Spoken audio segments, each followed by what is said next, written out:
What I wish I knew before starting chemo. Hi, I'm Pamela, and I am recovering from ovarian cancer. And these are a few things that I wish I knew before I started chemotherapy. First, at least for me, I brought a bag of things and I didn't use any of them.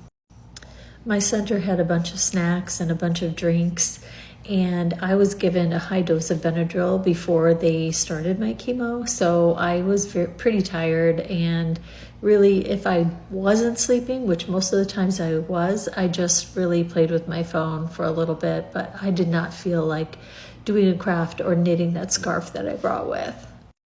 My biggest piece of advice is stay hydrated.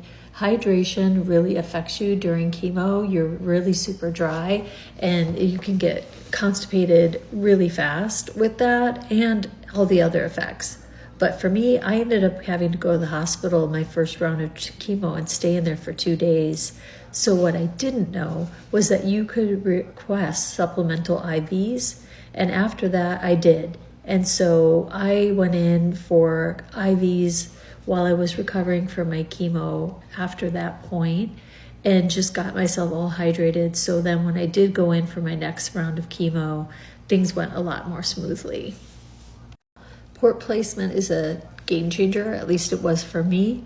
So if you have iffy veins or if you just, are feeling a little faint from getting IVs, I would definitely suggest one. It really just changed everything up. It made it so much easier for me, and getting it put in and taken out is really a piece of cake. I don't even think my procedures took 20 minutes. Plan your rest between chemo. It kind of comes in waves. You may not feel that bad the next day after you have chemo. You might feel pretty good actually. But for me, like around days 6 through 8, they were pretty bad for me. If I was going to get sick, that's when I got sick. And if I needed extra rest, that's when I needed extra rest. But figure out for yourself what it is and make sure you plan to take it easy. It is pretty overwhelming. My center was really great about giving me written down instructions and a booklet that I could leaf through if I had any questions.